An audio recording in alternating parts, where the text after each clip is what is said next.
उत्तर प्रदेशातील गाझीपूरमध्ये बस दुर्घटनेत 5 जणांचा मृत्यू झाला तर अनेक जण जखमी झाले आहेत। हे सर्वजण मऊ जिल्ह्यातून लग्नाची वरात घेऊन गाझीपूरच्या मर्दह ब्लॉकमधील महाहर धामला जात होते।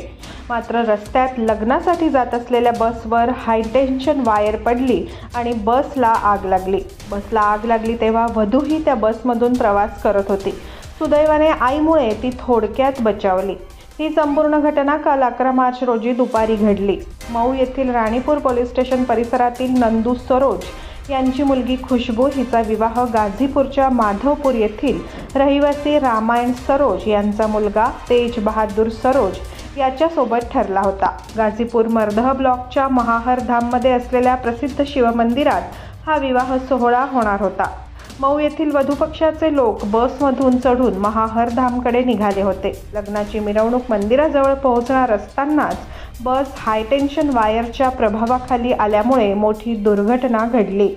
बसमध्ये आग वेगाने पसरू लागली। जीव वाचवण्यासाठी लोक धावू लागले। घटनास्थळी चेंगराचेंगरी झाली आणि याच दरम्यान वधू खुशबूच्या आईने तिला बसमधून ढकलून दिलं।